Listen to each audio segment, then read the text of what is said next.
Bonjour à tous et à toutes. Merci beaucoup d'être là pour ce séminaire. Nous avons le grand honneur et le plaisir d'accueillir ce soir Frédéric Praud, qui est professeur à l'Université Bordeaux-Montaigne au département d'études ibériques et ibéro-américaines. Alors, ses domaines de recherche sont avant tout l'Espagne du XVIIIe siècle, l'histoire des idées politiques et philosophiques. Ses travaux abordent notamment la question des idées de peuple, de nation. Il est aussi historien de l'art. Il s'intéressait à des artistes du XXe, du XXIe siècle, comme Yves Klein, Barcelo, mais son grand sujet de prédilection, pour lequel il est venu ce soir, est donc Goya, l'œuvre de Goya. Il a d'ailleurs dédié sa thèse d'habilitation à diriger les recherches en 2023 à l'œuvre de Goya. Le titre était Le Dionysiaque dans l'œuvre de Goya, mythe, emblème, trace et signe. Il a coordonné un livre en 2017 sur Goya, Goya, la imagen inquieta, et il prépare un livre toujours sur Goya, sur la philosophie de l'histoire et l'écriture de l'histoire, en lien bien sûr avec l'œuvre de Goya. Alors il a choisi ce soir pour sa conférence d'aborder cette œuvre immense, pas uniquement par le prisme de l'histoire de l'art, mais aussi par celui du droit, et notamment du droit international et des idées politiques. Sa conférence, comme très souvent avec Goya, vous allez le voir, entre en écho avec l'actualité brûlante de notre époque.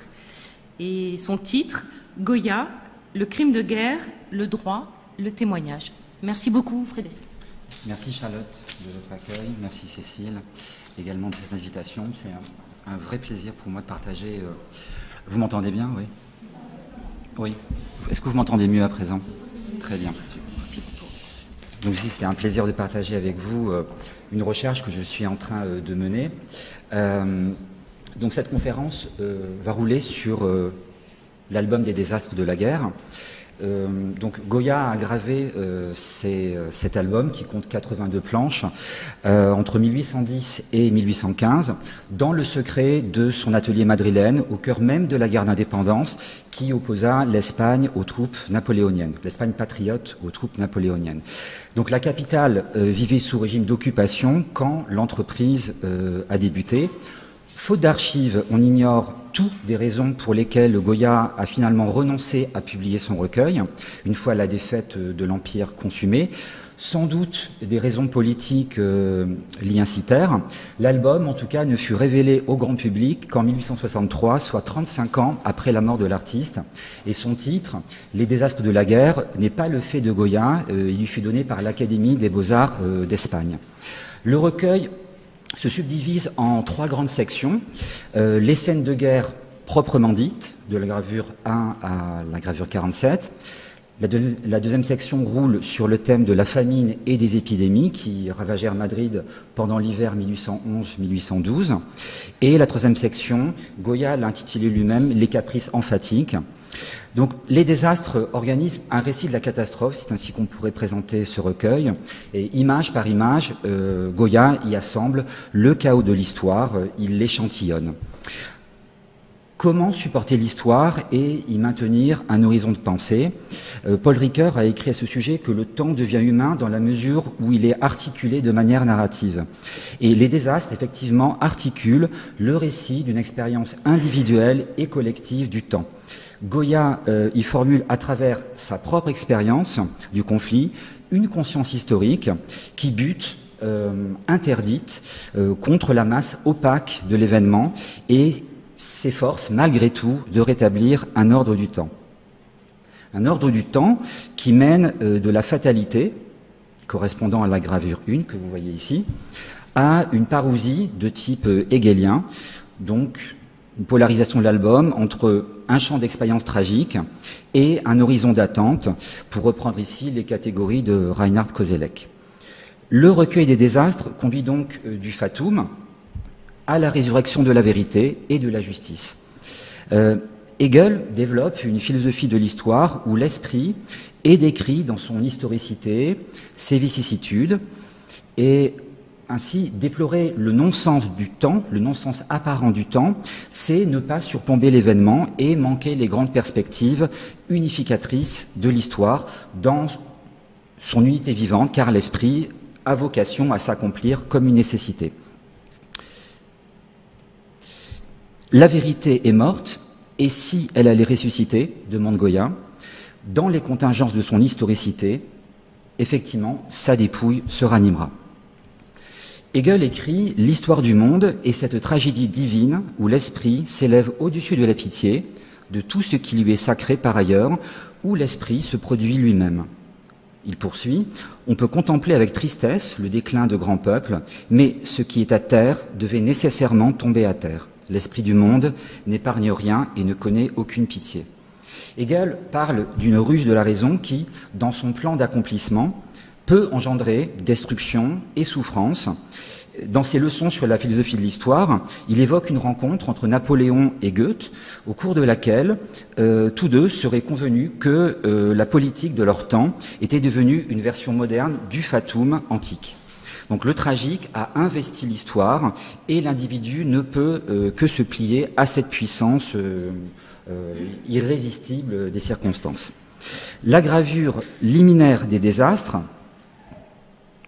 en est l'image, par ce palimpseste, de l'agonie du Christ au mont des Oliviers. À la différence de l'autoportrait qui ouvrait les caprices, où Goya surplombait du regard le désordre de la psyché humaine et de la société, donc cette première planche des désastres unit solidairement sa propre constance historique, celle de Goya, à celle collective de la tragédie à venir. Donc c'est une image obsidionale d'une pensée assiégée. Le corps supplicié du guerriero de la planche 37, que vous voyez, intitulé « Pire encore », est un corps composite. Goya y intègre une œuvre emblématique, non pas seulement de la sculpture hellénistique, mais de l'art occidental, une œuvre saturée d'histoire et d'universalité esthétique et philosophique depuis la Renaissance. Il s'agit du torse dit du Belvédère, signé par Apollonios d'Athènes. En 1764, l'historien de l'art et archéologue Johann Winckelmann écrit de ce torse qu'il est, je cite, « un des derniers chefs-d'œuvre de l'art enfanté en Grèce ». Il ajoute « Bien que cette statue ait été gravement maltraitée et mutilée, bien qu'elle soit privée de tête, de bras et de jambes, elle conserve, aux yeux de ceux qui sont capables de pénétrer le mystère de l'art, une part de l'éclatante beauté qui était autrefois la sienne. » Dans cette représentation d'Hercule, l'artiste, poursuit Winckelmann, a donné forme à l'idéal élevé d'un corps supérieur à la nature et au tempérament viril dans la perfection de l'âge, mais comme s'il avait été élevé au stade de la modération divine. Alors, depuis la Renaissance, ce torse exerce sur les artistes et les théoriciens et historiens de l'art vraiment un puissant prestige. Des questions décisives cristallisent en lui, comme l'absoluité des canons esthétiques hellénistiques, l'idée de la caducité de la culture, de la force dislocatrice du temps, la poétique du fragment. Michel-Ange, Annibal Carrach, Giulio Romano, Le Bronzino, Rubens, et après eux Delacroix, Gérôme, Turner, et donc Goya, puis Rodin. Donc la liste est vraiment longue des artistes à avoir étudié, copié, assimilé ce torse dans leur œuvre.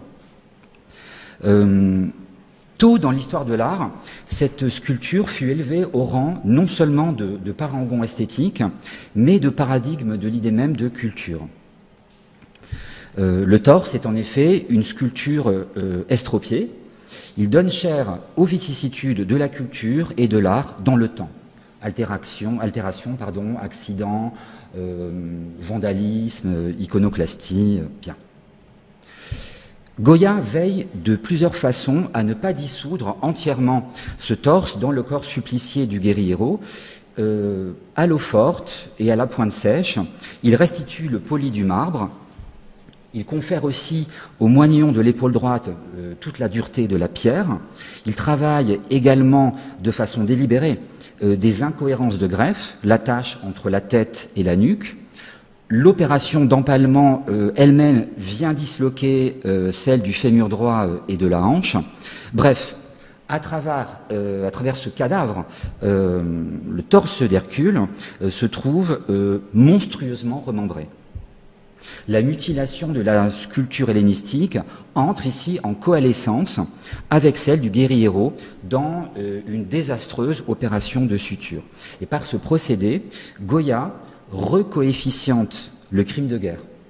Il le subsume, il le dialectise, il le requalifie en tragédie de la culture.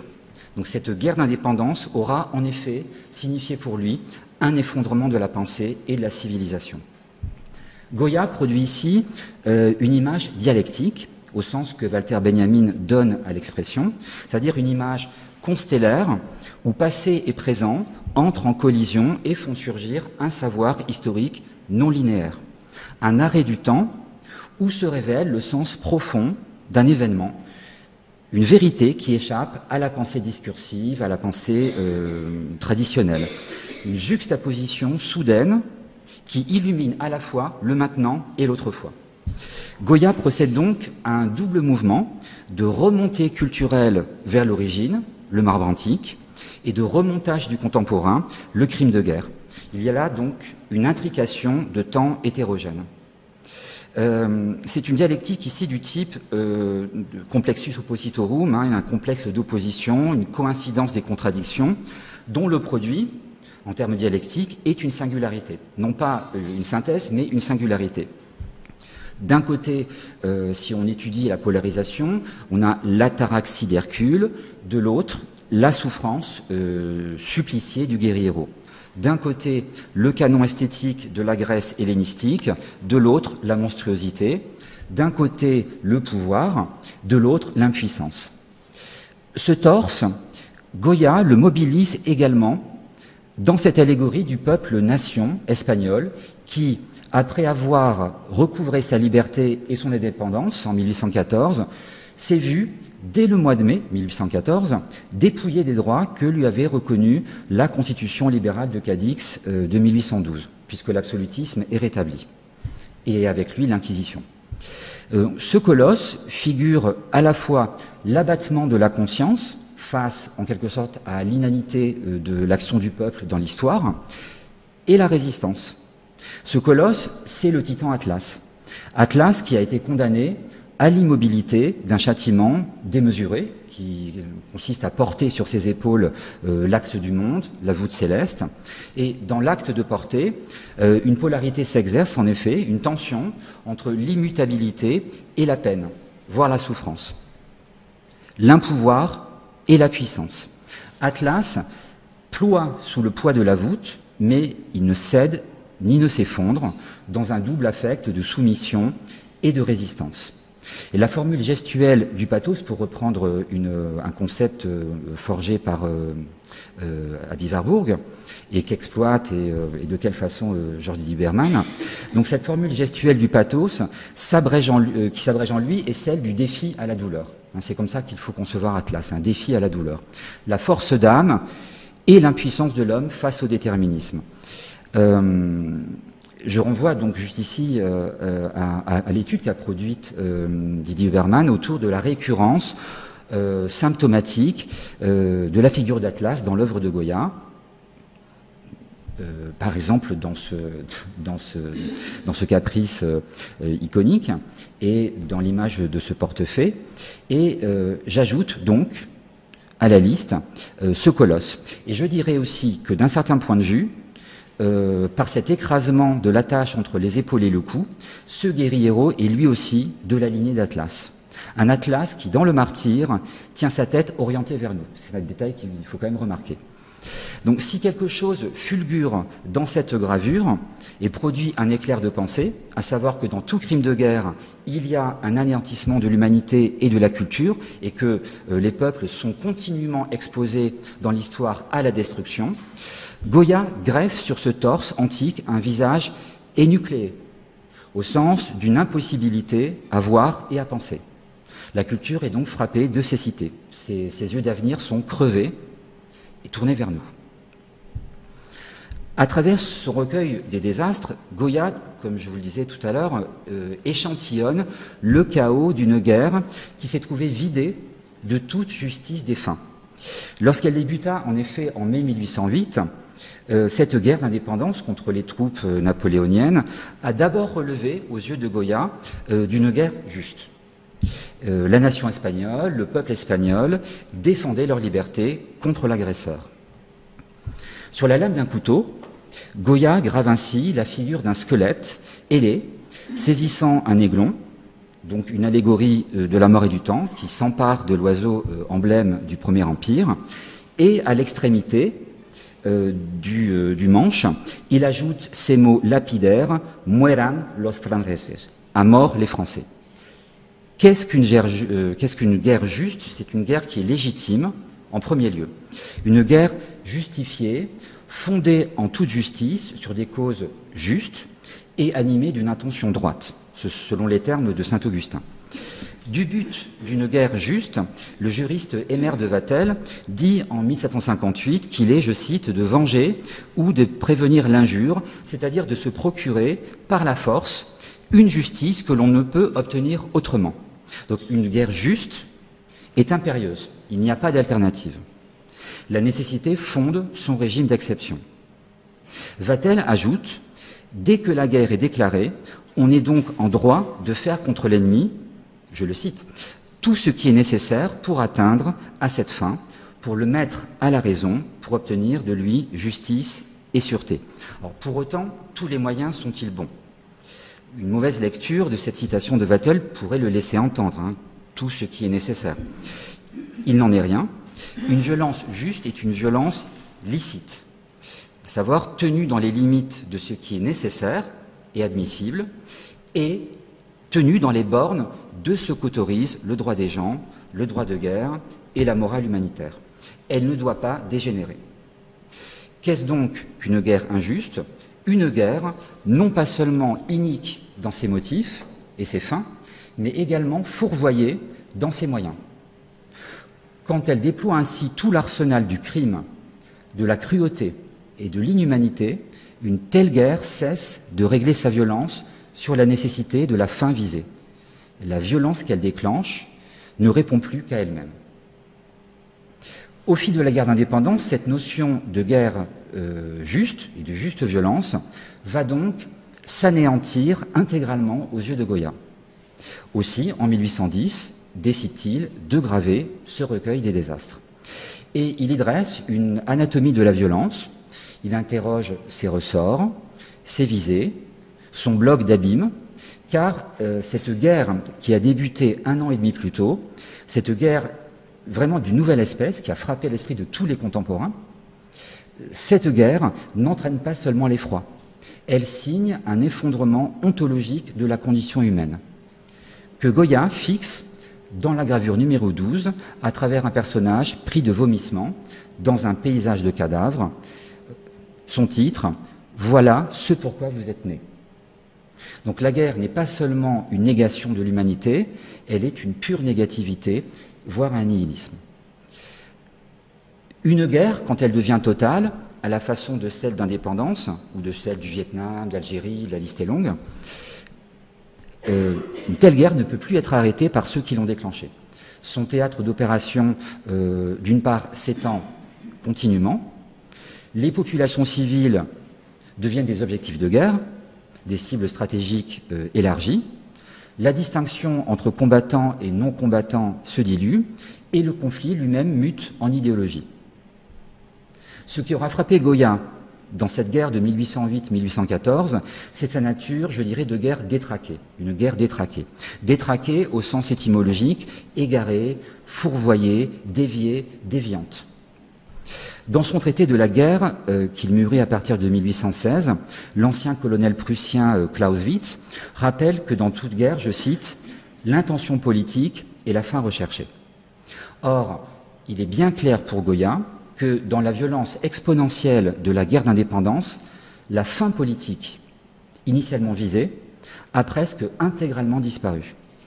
Les opérations de guerre tactiques ne se sont plus trouvées coordonnées au sein d'une stratégie claire et cohérente.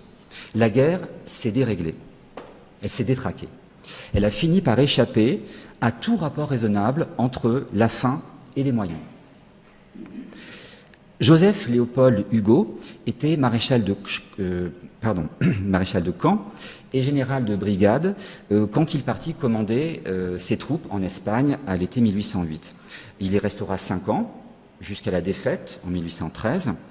À Madrid, il inscrit son fils, âgé de 9 ans, au Real Colegio de Saint-Antoine, non loin de la rue où vivait Goya, son fils Victor Hugo, qui vécut donc la famine de l'hiver 1811-1812, qui décima la capitale et à laquelle Goya consacre la deuxième partie de ses désastres. Victor Hugo l'a connu. Dans ses mémoires, donc, le général Hugo qualifie le conflit auquel il aura pris part, je cite, de guerre assassine. C'est son expression, une guerre assassine. Non seulement, à ses yeux, cette guerre aura relevé du crime, mais comme lui-même le signale, dans un rapport daté de 1810, alors qu'il est gouverneur des provinces d'Ávila, de Ségovie et de Soria, le système d'extension de la terreur, l'expression de lui, le système d'extension de la terreur, aura ruiné toute possibilité de conquête et de pacification de l'Espagne. Savoir que la tactique de la terreur et du crime de guerre, torture, massacre, viol, s'était retournée contre la stratégie. La logique de guerre s'était détraquée aux dépens de la fin politiquement visée. Goya décrit donc dans ses désastres une guerre bouclée sur elle-même.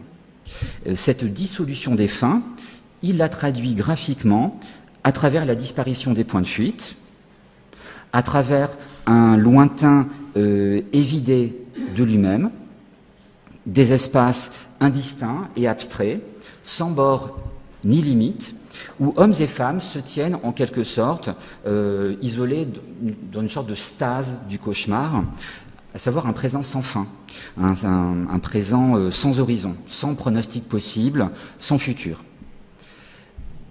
Dès son ouverture, le recueil projette ex abrupto dans une guerre absolument exorbitante, coupée de sa causalité politique. Le titre de cette gravure, donc c'est la deuxième, Corazón o Cinea, à tort ou à raison, on ne sait plus. Dans la gravure qui suit, lo mismo, tout pareil, Goya représente un patriote physiquement halluciné par la pulsion de mort.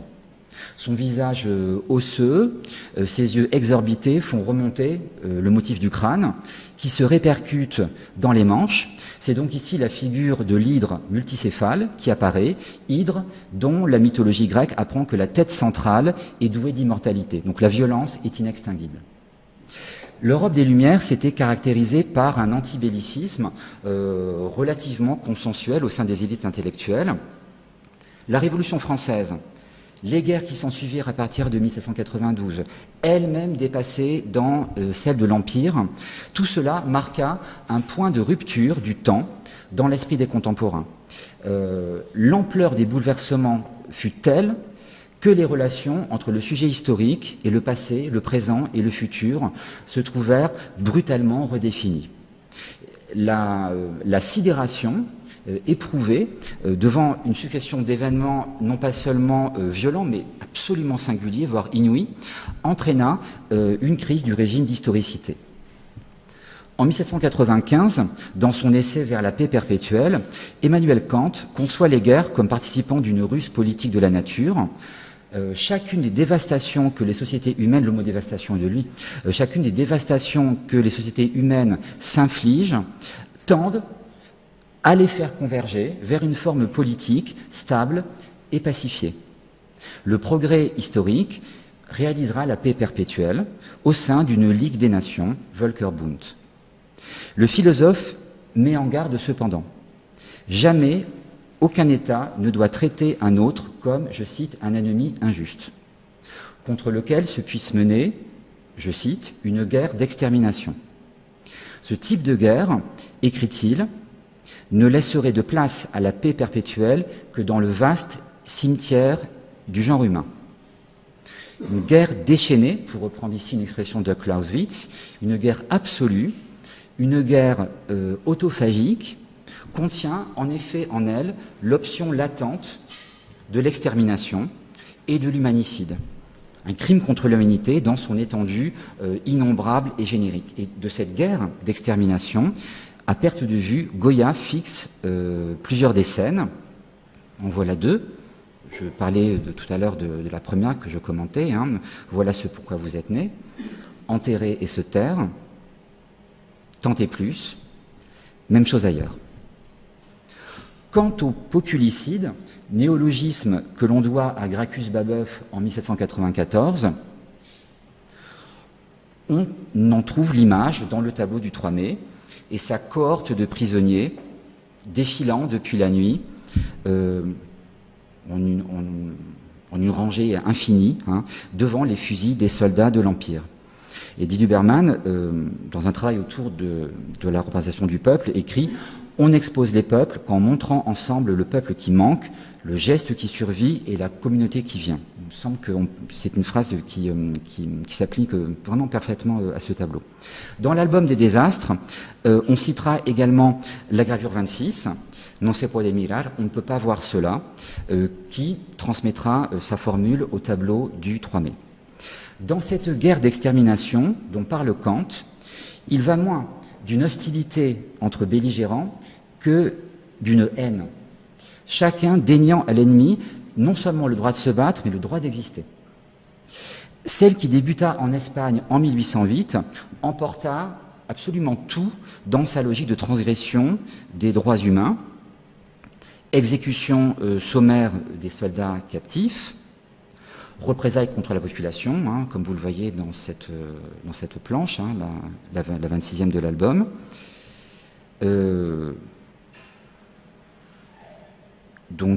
Barbarie, lynchage,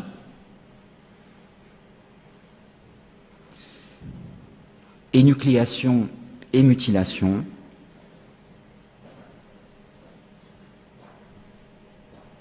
démembrement, émasculation, profanation.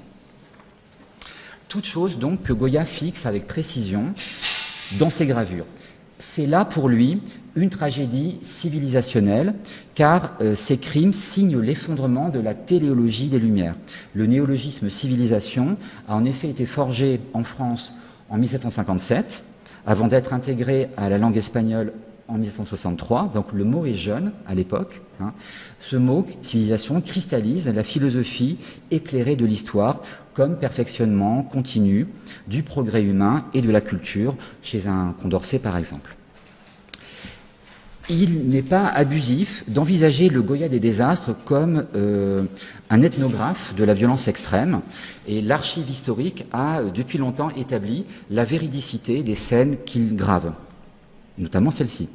Et j'irai plus loin, ce recueil, qui est vraiment une singularité dans l'histoire de l'art, ce recueil s'engage par ses propres voies dans la qualification juridique du crime de guerre et du crime contre l'humanité.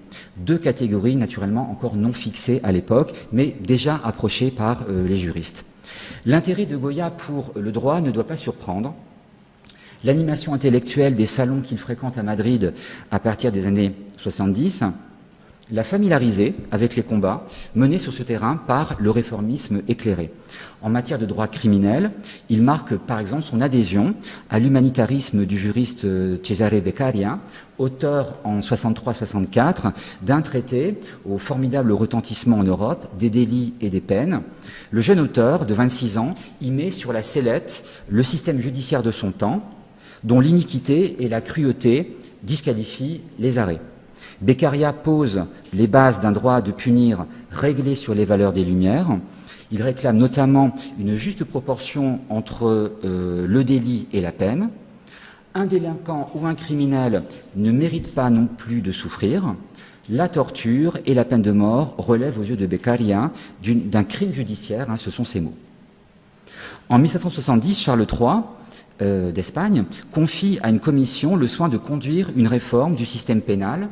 En 1788, il rappelle que la prison a pour vocation, je cite, « la custodia y no la aflicción de los reos », la garde et non l'affliction des prisonniers.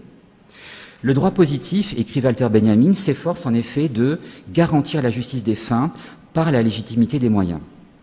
Hélas, à lire les discursos forenses du juriste Meléndez Valdés, dont Goya peint le portrait en 1797 et dont il se déclare l'ami dans la dédicace, la mise aux arrêts relève encore, ici et là, en Espagne, de la maltraitance et de la cruauté. La justice se montre suppliciaire à l'endroit du peuple des justiciables.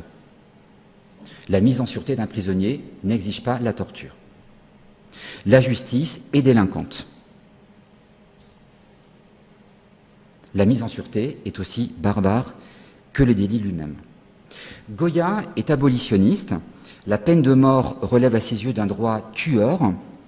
Cette eau-forte, donc le garrotté, daté de 1778-1785, atteste l'ancienneté de cette conviction qui perdure dans l'album des désastres. En effet, depuis octobre 1809, la mort par garrot devient, par décision du nouveau roi, Joseph Bonaparte, le frère aîné de Napoléon, devient le principal moyen d'exécution. Le journal Diario de Madrid fait état de plus de 40 exécutions par cette méthode entre 1810 et 1812. En 1808, au tout début de la guerre et donc de l'occupation de Madrid, le régime avait décidé que tout habitant de Madrid interpellé en possession d'une arme, d'un couteau, serait condamné à mort. C'est cette mise à mort par strangulation que représente Goya dans ces deux gravures. C'est donc une critique générale de la violence que mène Goya dans son album, l'inhumanité du droit criminel, l'impunité des crimes de guerre. Quand il offre à son ami Jean Bermúdez la seule édition qu'il ait tirée de son vivant de l'album des désastres, il adjoint 3 eaux-fortes, dont je vous ai montré déjà deux d'entre elles. Donc voici les 2 premières, et voici la dernière. Si c'est un délinquant, qu'il meurt vite. 3 gravures dans lesquelles Goya fixe les corps exténués de prisonniers en haillons et au fer dans l'abîme de la déréliction. L'album des désastres prend acte de l'effondrement de 3 grands systèmes universels, chacun impuissant à prévenir ou à contenir la violence extrême en temps de guerre. Le droit naturel rationaliste, la morale humanitaire et la religion. Le droit européen en tirera au XIXe siècle la nécessité d'ériger un droit positif international de type contractuel et contraignant, fixant des engagements réciproques entre pays signataires. Le droit de guerre classique n'était pas en effet un droit normatif, à savoir qu'il n'existait pas d'instance supranationale, il n'existait pas de convention internationale qui eût permis d'imposer un cadre juridique réglant le déroulement et la forme des conflits. Aucune sanction, bien sûr, ne pouvait frapper la nation, l'État, qui aurait enfreint le droit des gens et la morale naturelle par des actes de cruauté ou d'inhumanité. Autour des années 1750, plusieurs juristes avaient entrepris de théoriser la notion d'humanité dans la guerre. Christian Wolff, Jean-Jacques Burlamaqui et Aimère de Vattel, qui tous 3 posaient un socle éthique et moral avec à l'esprit l'horizon d'une société internationale où chaque pays s'engagerait à proscrire de ses pratiques de guerre toute violence disproportionnée, déshumanisante, à l'endroit des populations civiles notamment. Wolff écrit en 1750, je cite, « Il ne résulte point de ce droit de guerre qu'on doive maltraiter inhumainement ou tuer les sujets d'une puissance ennemie qui demeurent tranquilles et ne prennent aucune part à la guerre. Ce n'est point un moyen licite de jeter la terreur dans l'esprit de l'ennemi et d'arriver à la satisfaction qu'on exige que d'exercer des cruautés de quelque ordre qu'elles soient sur ceux que le sort de la guerre fait tomber entre nos mains. Le devoir d'humanité prime tout, écrit Burlamaqui en 1747. Il signe ce droit, ce devoir d'humanité signe le degré d'avancement civilisationnel d'un pays. Le XVIIIe siècle est en ce sens un siècle de transition entre 2 âges et 2 états de ce que l'on nommera bien plus tard le droit international. Les guerres de l'Empire, et tout particulièrement celles assassines d'Espagne, pour reprendre le mot du général Hugo, ces guerres vont accélérer le processus de transition vers un droit positif, détaché du droit naturel, à travers des traités et des conventions de guerre. Depuis un profond pessimisme anthropologique qui imprègne la totalité de son œuvre, Je pense en particulier aux gravures et aux dessins. Hein.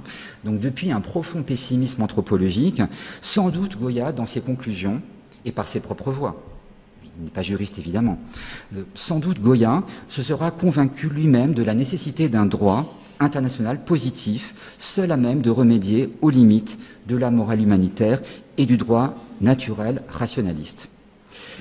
Je disais il y a quelques minutes que ce recueil des désastres pouvait être lu comme une contribution à la qualification juridique moderne du crime de guerre. Afin de pouvoir l'établir, je m'appuierai ici sur une catégorie toute particulière de violences illicites, les violences sexuelles. La première partie de l'album compte 48 planches, dédiées spécifiquement aux scènes de guerre. Sur ce total, 7 se rapportent à des viols et 5 à d'autres types de violences sexuelles, soit le quart de l'ensemble, une part considérable. La guerre ouvre une multitude de fronts, dont celui des corps. Dans ce territoire sexué s'exerce une lutte symbolique. Le corps, comme lieu de châtiment, devient une métonymie du lieu à soumettre. Violer, émasculer, profaner, c'est briser la ligne ennemie. Jusqu'il y a peu encore, le viol était tenu pour un aléa de la guerre. Les tribunaux militaires internationaux de Nuremberg, 45-46, et de Tokyo, 46-48, ne reconnaissent pas le caractère criminel des violences sexuelles. Ils préfèrent encore qualifier le viol en simple délit. Dans la 4e convention de Genève de 49, relative à la protection des personnes civiles en temps de guerre, l'article 27 continue de subsumer le viol sous la catégorie générale de l'atteinte à l'honneur et de l'attentat à la pudeur. Ce sont les termes. Hein. Atteinte à l'honneur, attentat à la pudeur. Les années 90 représentent un tournant pour le droit pénal international. Le 18 décembre 92, le Conseil de sécurité des Nations Unies déclare que, je cite, la détention et le viol massif, organisé et systématique de femmes, en particulier de femmes musulmanes en Bosnie-Herzégovine, constituent un crime international. En 93, puis en 94, dans les statuts des tribunaux pour l'ex-Yougoslavie et pour le Rwanda, le viol entre dans la catégorie des crimes contre l'humanité, au même titre que la torture, la réduction en esclavage, l'assassinat ou l'extermination.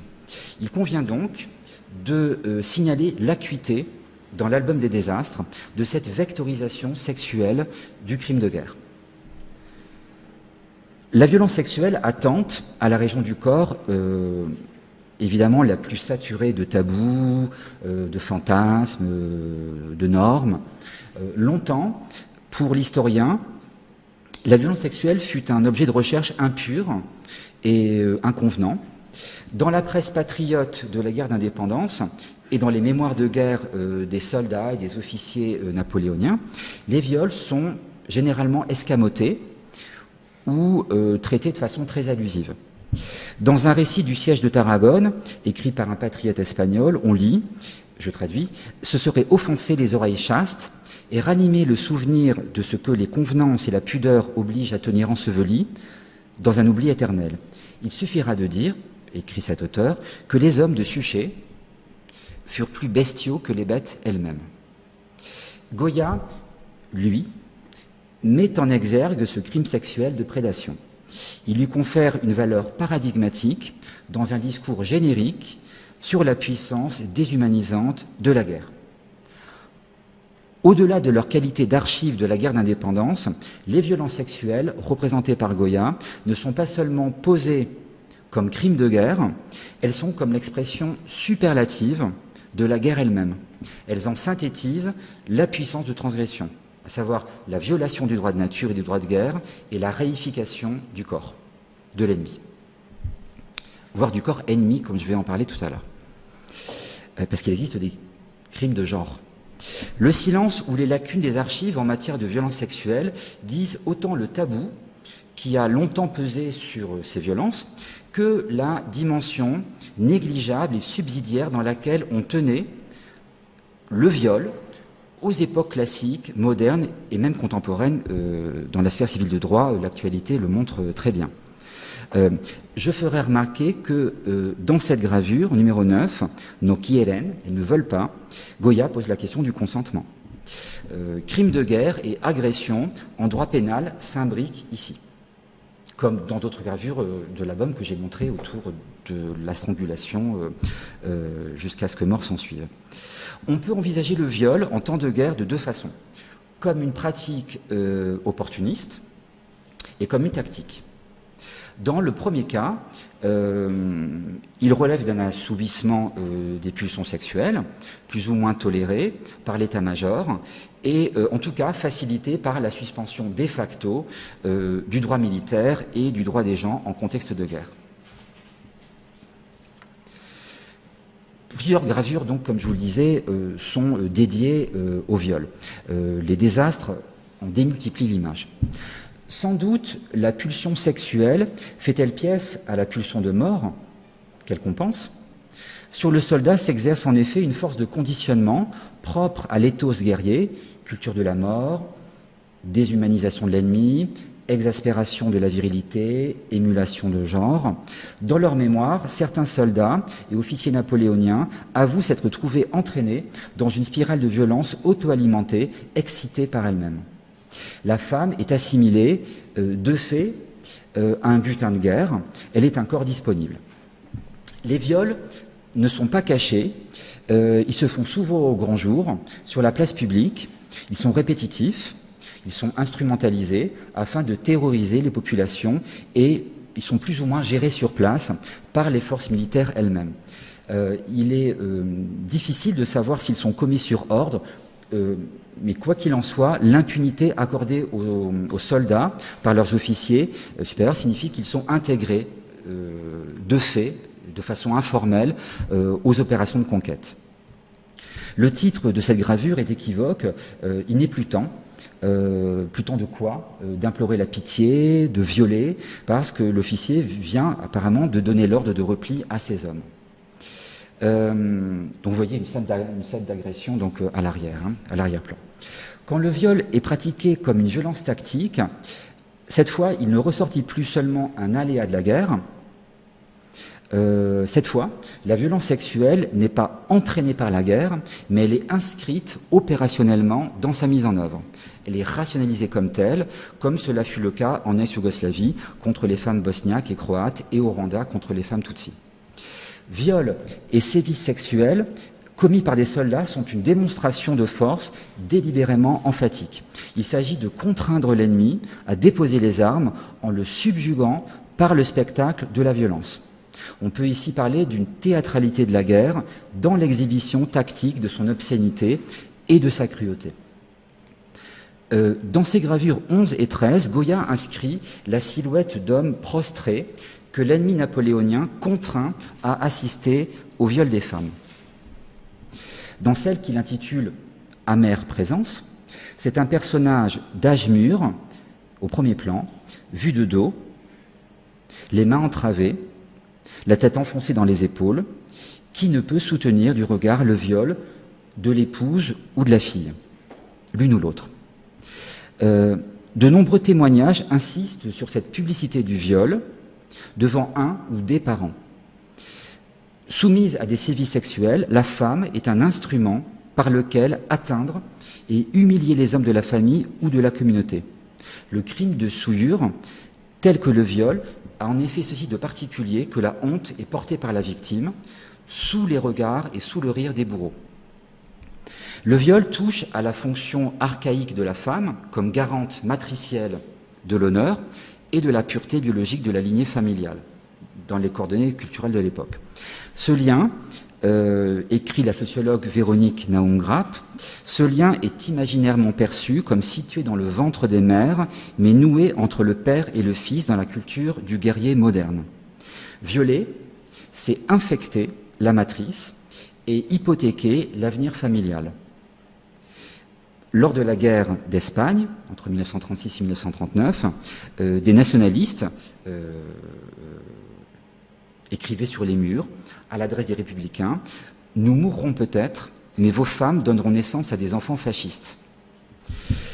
Le viol de la femme est aussi un meurtre identitaire spécifique, un assassinat de genre, je reprends l'expression de Véronique Naum-Grapp, un assassinat de genre, dans un rapport dressé par les autorités civiles et ecclésiastiques de San Sebastián, où sont relatées les atrocités commises le 31 août 1813, et les jours suivants, par les troupes, non pas françaises cette fois-ci, mais les troupes anglaises et portugaises, qui sont venues pourtant libérer la ville du joug napoléonien, eh bien, l'historien apprend qu'une soldatesque, donc anglaise et portugaise, absolument effrénée, va se livrer au pillage et au massacre, avant de s'en prendre à une jeune fille, retrouvée morte le lendemain, je cite, attachée à un tonneau, entièrement nue, ensanglantée, une baïonnette lui traversant certaines parties du corps que la pudeur empêche de nommer. Dans ses mémoires de guerre, le sergent Lavaux, sergent napoléonien Lavaux, rapporte de même que dans la région de Séville, la férocité atteignit, je cite, jusqu'aux cantinières du régiment, à qui on avait mis des cartouches à leur virginité et qu'on avait fait sauter en cet état. La violence de guerre, donc, désinhibe et pousse à son paroxysme une violence de genre, perce alors une sexualité masculine dressée contre l'ennemi féminin, le corps ennemi, un crime de genre. La guerre, dans sa violence extrême, exacerbe donc le régime de domination du masculin sur le féminin. Pour paraphraser ici Clausewitz, elle devient une continuation de la sexualité par d'autres moyens. La gravure 11 montre deux femmes aux prises avec des soldats. On notera là encore la présence d'un homme, à droite, un homme contraint d'assister là aussi à l'agression. La première femme, à l'arrière-plan, supplie son violeur, et par un jeu subtil de perspective, la jambe de celui-ci, vous voyez, donc la jambe du soldat situé en arrière-plan, cette jambe prend l'apparence d'un billot, sur lequel se débattrait au premier plan une autre jeune femme, tête renversée, les bras tirés en arrière par un homme qui tente de l'allonger au sol, et perce à ce moment-là l'image latente des sacrifices primitifs. Dans le cadre d'une sémiologie des violences sexuelles, le viol devient ici le signe d'une régression de la civilisation jusqu'à la sauvagerie des temps archaïques. Et Goya, par ailleurs, géométrise ici l'érotique noire de la pulsion sexuelle. En effet, vous voyez la courbe de l'arcade, le corps diagonal de la jeune femme, la contre-diagonale du soldat qui prend appui sur sa jambe droite afin de tendre le corps de sa proie. Ouais, tout suscite l'image d'un arc dont l'homme tend la corde. Ici et là, Goya travaille le lieu noir de la réification du corps ennemi, non pas seulement féminin, mais également masculin. Cette gravure représente le général d'Orsène, qui était alors gouverneur de Burgos et commandant en chef de l'armée du Nord. Et ce général d'Orsène avait coutume de pendre sous ses fenêtres 3 guérilleros ou complices ou apparentés. Et alors, au-delà de la fidélité de Goya à un fait aujourd'hui documenté et qu'on lui a rapporté, alors qu'il vivait à Madrid, Goya fixe ici le personnage dans la formule type de la mélancolie. Le général contemple des cadavres pendus au gibet. À leurs pantalons descendus aux chevilles, on comprend quelque chose, ils ont été émasculés. En une bataillenne histoire de l'œil, Goya décrit ici la pulsion scopique, à savoir cette fascination, au sens antique du mot, exercée sur l'œil, source active de la libido par un objet qui le réjouit. La gravure donc dit la migration de la violence par le regard ravi et saisi. Donc, à travers cette gravure, Goya aborde aux régions reculées de l'âme quand elle est charmée par la violence. Dans le champ iconographique, Goya compte parmi les premiers à avoir attesté de violences sexuelles contre le corps masculin. Donc la castration, ici, elle est sous-entendue à travers ce sabre qui pointe vers l'entrejambe de ce jeune homme. Bon, la gravure 33 est explicite. Il a déjà été masculé par ailleurs. Celle-ci que je vous montrais tout à l'heure. Et bien sûr, l'empalement. L'émasculation est un crime homologue au meurtre de genre pratiqué sur les femmes. Dans ses mémoires, le capitaine François, qui a combattu aux côtés de l'armée impériale, met en miroir l'une et l'autre. Il écrit « Je ne dirai pas « on m'a dit », mais j'ai vu des femmes éventrées de la matrice à l'estomac, les seins coupés, et des hommes dont les parties nobles avaient été coupées et placées dans la bouche. » Je passe à la conclusion. À l'exception d'un déplacement à Saragosse en octobre 1808, à l'invitation du général Palafox, qui avait défendu la ville pendant son premier siège, par les généraux Verdier et Lefebvre, Goya était aragonais, donc lorsqu'il découvre Saragosse dévastée, la douleur est vive. Donc, à l'exception de ce déplacement à Saragosse, Goya demeurera à Madrid pendant toute la durée du conflit. Ce qui signifie que de l'immense majorité des scènes de guerre composant la première partie de l'album, il n'a donc pas été le témoin direct. Elles lui ont été rapportées, il les a imaginées également.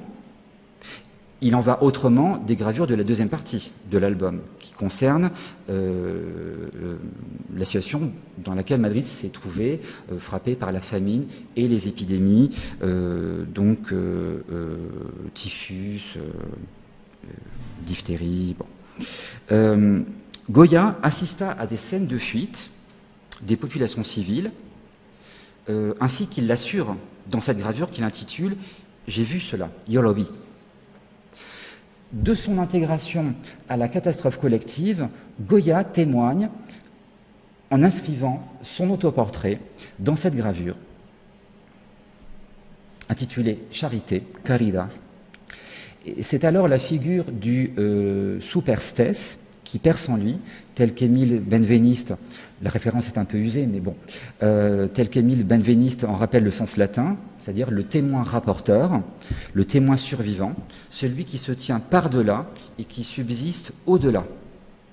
Les victimes, représentées par Goya dans son album des désastres, reçoivent un sens hyperbolique en devenant les délégués d'autres victimes de l'histoire à venir, comme si la catastrophe de cette guerre avait le pouvoir d'hypothéquer le reste du futur. On sait à quel type d'image cette gravure fait penser. Dans cette gravure, Goya convoque la figure de Dante, qui, sous la conduite de Virgile, va parcourir chacun des 9 cercles des enfers.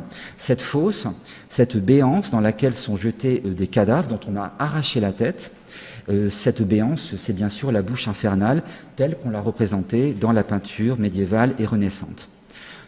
L'œuvre de Dante était naturellement bien connue de Goya, évidemment, mais j'ajouterais que en 1792-93, John Flaxman avait reçu commande de dessins destinés à l'édition illustrée de la Divine Comédie, qui va paraître en 1807, de certains de ceux que Flaxman réserve au livre de l'enfer. On connaît des copies de la main de Goya, datées de 1795 environ, et donc Goya avait eu entre les mains ces dessins de Flaxman représentant, illustrant les chapitres de l'enfer.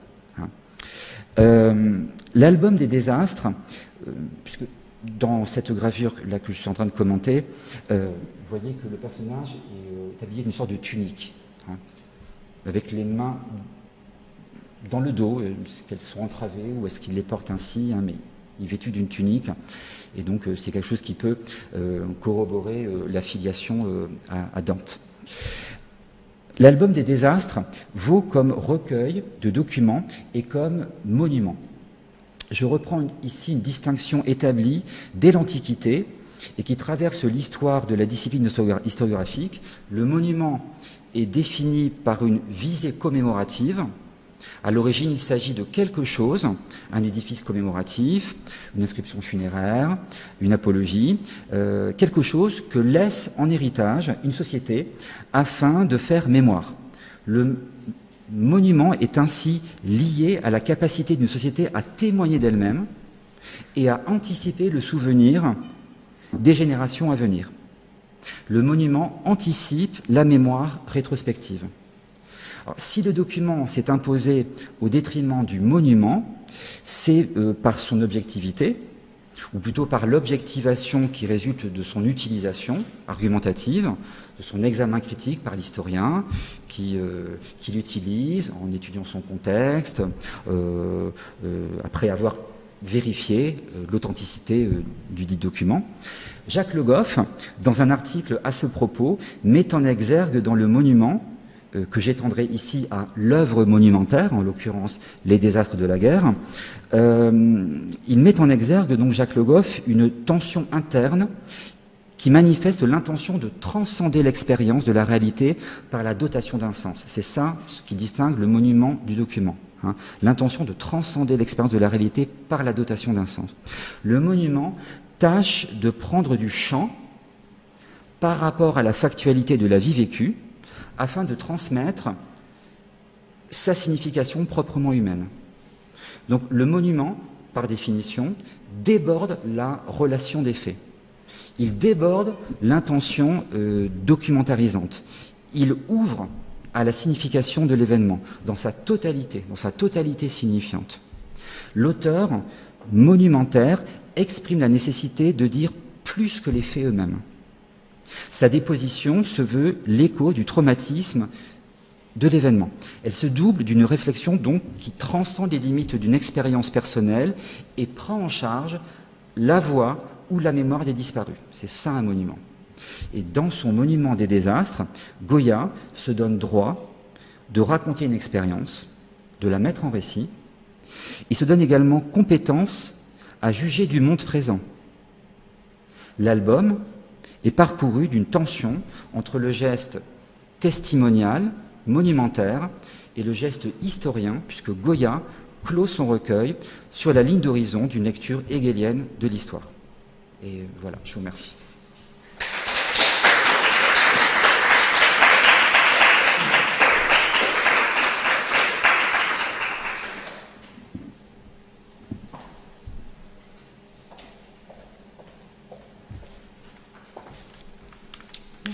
Merci infiniment, Frédéric Pro. Alors, on est un peu sonné, enfin, je sais pas, et aussi mais sonné par toute cette violence, mais merci aussi pour votre lecture qui était très précise, très argumentée, et je pense que ça, en plus, fait écho à beaucoup de préoccupations très actuelles, et c'est très bien de relire cette œuvre qui est à la fois très célèbre et finalement, vous avez très bien pointé, moi c'est une chose qui m'a beaucoup intéressée et je vous invite à préparer vos questions parce que après tout ça, les questions vont être pas faciles. J'ai trouvé intéressant aussi parce qu'il y a une lecture très commune et partagée des gravures de Goya, peut-être parce qu'on a aussi les Caprices et d'autres œuvres comme une œuvre qui est un lieu d'expression des fantasmes, des pulsions, dans son immense imagination, de son inventivité formelle, de son excellence technique, etc. Et parfois au détriment de cette lecture en fait parfaitement, je dirais très solidement historicisée que vous avez proposée. Et voilà, du coup c'est très riche je trouve parce que ça nous éloigne de cette première lecture très habituelle des gravures de Goya pour rentrer vraiment dans le sujet, dans la profondeur. Donc vraiment merci beaucoup. Est-ce que vous avez des questions? Après... Alors moi, je vais lancer la réflexion parce que je ne sais pas si on a des questions ou si on a des réflexions. Oui, des réflexions ou des commentaires. Mais c'est vrai que c'est un peu dur en fait de rebondir sur ce que l'on voit. Et justement, c'est peut-être des questions un peu. Et finalement, quel est le regard qu'on peut porter sur ces gravures? Parce que en même temps, ce qui frappe, c'est que tous ces personnages, toutes ces figures, je ne sais pas des personnages, mais toutes ces figures sont quand même très anonymisées. Et la différence avec le 3 mai, c'est que justement, il y a vraiment une incarnation. Alors, il y en a quand même quelques figures, mais comment est-ce que tu interprètes ça? Est-ce que c'est parce que c'est une série? Ça, c'est la première question. Et la deuxième question, qui est en fait une question très fondamentale que beaucoup d'historiens de l'art se posent, spécialistes de Goya se posent, c'est s'il n'y en a eu qu'une seule édition, finalement, quel était le but, en fait? Tu vois, à quel point ça peut être documentaire ou monumentaire, comme tu l'as très bien proposé, et je pense que c'est très intéressant de réfléchir là-dessus. si c'est clos sur un, et si finalement ça n'a été imprimé que bien plus tard, 35 ans plus tard. Et peut-être une dernière réflexion un peu comme ça, c'est aussi celle de la chronologie et de la préparation finalement des désastres par tout ce qui a été inventé, la créativité juridique antérieure à Goya, dont tu as montré qu'il fait partie. Est-ce que finalement tu vois toute cette série comme le prolongement de tout ça et est-ce que finalement aussi le choc de cette série, c'est pas qu'elle donne à voir simplement et qu'en fait on n'a pas d'image en général, parce que il s'agit pas de peinture ou de gravure, mais en général de la guerre aussi précise que celle-là auparavant, et donc dans toute cette réflexion juridique finalement, enfin, voilà, comment ça se situe cette visualisation. Je ne sais pas si c'était très clair comme dernière question. Il y en avait 3, mais j'invite tout le monde à poser des questions aussi, mais je te donne la parole. Merci infiniment en tout cas pour... Alors, s'agissant de la chronologie, on suppose que l'album, Goya bien sûr a commencé à mûrir le projet assez vite, mais il existe une planche gravée, voilà c'est celle-ci, vous voyez, dans l'angle inférieur gauche, Goya 1810. Hein. Donc communément, même le musée du Prado, au moment de situer dans la chronologie la réalisation de l'album, donne la date de 1810. Naturellement, Goya, dès les années 1809, enfin dès l'année 1809, a commencé à réfléchir, à être d'abord habité par les scènes qui lui étaient rapportées et à réaliser quelques dessins. On conserve beaucoup des dessins préparatoires de cet album. Donc 1810-1815, ce sont les dates qui sont communément données donc, à l'album. 1815, c'est-à-dire on se trouve quelques mois après le rétablissement de l'absolutisme, puisque la dernière section des désastres s'appelle Les Caprices emphatiques, c'est le titre voulu par Goya, et qui est une forme d'allégorisation de cette restauration terrible et tragique de l'absolutisme, qui signifie donc l'anéantissement de toute l'œuvre juridique des libéraux à Cadix depuis 1810. Il y avait une constitution qui avait été votée en 1812, qui était la première constitution espagnole qui fondait les bases d'une monarchie parlementaire. Hein. Et donc, on ne connaît qu'une seule édition réalisée du vivant de Goya. Cette édition, Goya en a fait le présent donc à son ami Fern Bermúdez, qui est un ami de très longue date, avec lequel il aura l'occasion d'autres collaborations. On ne sait pas précisément en quelle année cet album a été remis à Fern Bermúdez, qui était historien de l'art, qui avait entrepris un dictionnaire des artistes, une forme d'encyclopédie des artistes. Et donc sur cet album-là, Goya donc a fixé les titres de chacune des planches et je vous parlais de ces 3 gravures donc représentant des prisonniers en état de prostration. Ils ne sont pas inclus dans l'album, ils sont ajoutés à l'album en plus, c'est une sorte de supplément, de complément donc offert par Goya à Fern Bermúdez. Si l'album si Goya a renoncé à le publier de son vivant, on est vraiment dans les suppositions, parce qu'il n'y a aucune archive qui permette d'aller trop loin. On pourrait partir d'abord des tableaux des 2 et 3 mai, qui sont peints en 1814, donc 6 ans après les événements, dans un contexte un peu malaisant pour Goya, parce que Goya, étant resté à Madrid pendant toute la durée de l'occupation, il a été amené, non pas par collusion d'intérêts ou sympathie, c'est un CR de doute, hein, mais il a été amené à travailler au sein de commissions montées par le pouvoir d'occupation, et il lui fallait faire attention. Donc lorsque l'Espagne rétablit son indépendance, sa souveraineté, des commissions d'épuration se montent à Madrid. On ne sait pas s'il a été convoqué devant l'une d'entre elles, mais ça ne remet en doute aucunement son engagement patriote, hein, comme le prouve ce couteau que mon directeur de thèse, Jean-René M, je le cite parce qu'il a été un immense historien, un pionnier dans le champ de recherche appliqué, qui est celui de la guerre d'indépendance, et il est mort il y a très peu de temps. Et Jean-René M, donc, avait... la photo que je vous ai montrée, c'est lui qui l'a prise. C'est un collectionneur qui possédait ce couteau. Il a disparu. On ne sait plus où est ce couteau. Mais demeure la photo. Donc ce couteau montre bien que Goya avait pris fait et cause pour les patriotes. Pour des raisons complexes, il a dû rester à Madrid. Hein. Mais ce qui est intéressant, c'est que dans son album, il va naturellement mettre en exergue les violences commises par l'envahisseur napoléonien, mais les patriotes ne sont pas exempts de son regard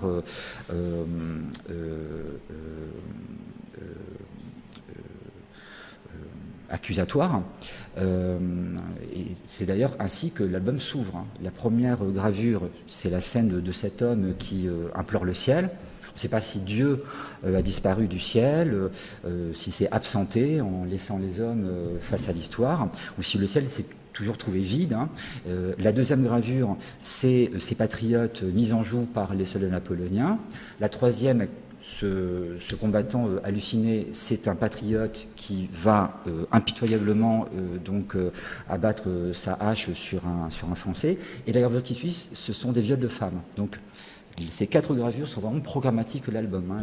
Je ne l'ai pas dit, mais le viol des femmes fait partie des 4 gravures de tête, hein, qui vont lancer l'album. Et donc les tableaux des 2 et 3 mai, on connaît mal leur réception. C'est Goya qui en prend l'initiative. Hein. Il devance un concours qui est lancé. Et on ne sait pas bien, on ne connaît pas bien la réception qu'ont reçu ces 2 tableaux.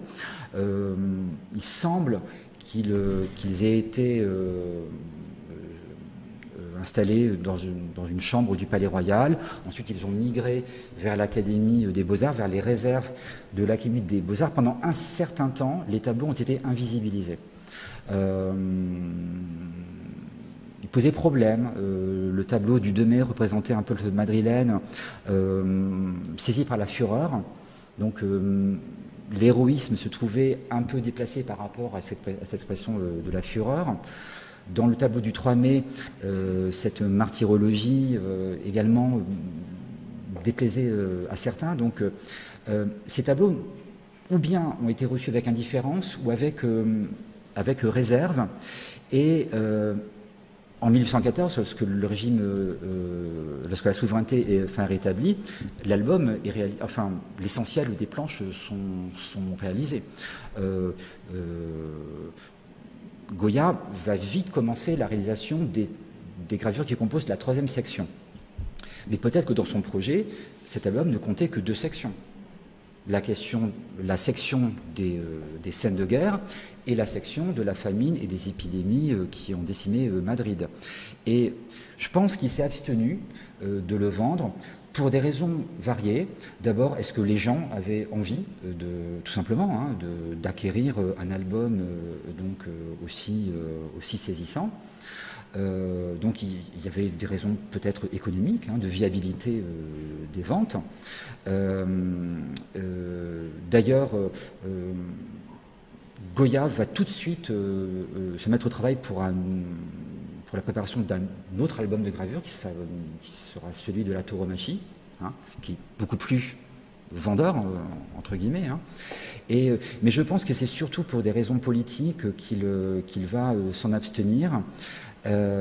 Parce que le regard qu'il porte sur la guerre n'est pas un regard qui accompagne l'idéologie attendue et mise en œuvre par les forces patriotes, par le nouveau régime fernandin, de Ferdinand VII, c'est-à-dire une héroïsation du peuple. Il n'y a rien de tout cela dans les désastres. C'est une vision qui est absolument crue, emblématisante. C'est un homme qui échappe à tout usage idéologique, à tout usage politique. Hein. Donc il ne pouvait que embarrasser les contemporains, et Goya devait prendre garde aussi. Hein. Il devait filer doux, réellement, à partir de 1814. Alors, tu m'as posé plusieurs questions. Alors, il y a certains personnages dans les gravures qui sont identifiables. Je citais le général d'Orsène. Ils sont peu nombreux, hein, bien sûr. Ils sont peu nombreux. Ils sont pratiquement tous identifiables s'agissant des gravures de la 3e section. Les désastres emphatiques, hein, on peut savoir de quel homme, de quel évêque il est question, de quel conseiller de Ferdinand VII. Mais dans la première partie, dans la première section de l'album, c'est une vision qui est générique et emblématique de la guerre.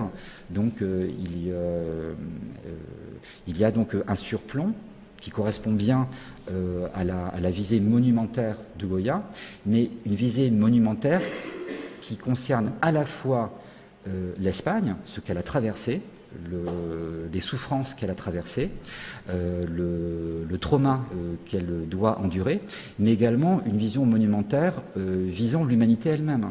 Hein. Ces gravures, elles durent dans la mémoire. Elles sont troublantes pour certaines d'entre elles, parce que atteignant à la générosité de la guerre, Goya finit par parler de toutes les guerres. Hein. Et puisque les ressorts sont les mêmes, ce détraquement de la guerre, il est répété dans l'histoire. Donc, je ne sais pas si je... Enfin, où est-ce que tu voulais en venir avec cette question, en fait? Bon, en fait, la question aussi, c'est si on ne sait pas finalement pour qui il l'a fait aussi, même lui, il s'est perdu en fait dans sa. C'était pour le public, hein, c'était hors de doute. Mais, tu vois, on peut se demander quand même. Bon, oui, c'était pour le public, mais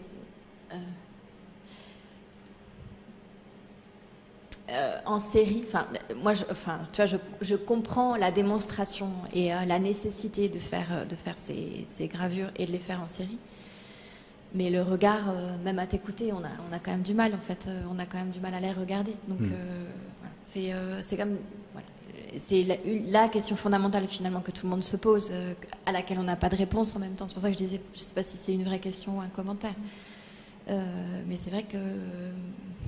on se demande quelle est l'intention véritable. Et justement, quand tu finissais là-dessus, en fait, et sur cette intention monumentaire, comment est-ce qu'on a... Je ne sais pas si c'est quelque chose qui m'a échappé peut-être. Comment est-ce que tu interprètes le titre?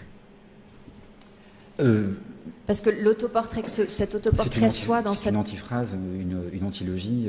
De toute évidence, sa phrase des hommes ne font nullement preuve de charité. Alors, est-ce qu'il y a... puisque la charité, c'est l'une des vertus théologales, avec la foi et l'espérance, est-ce que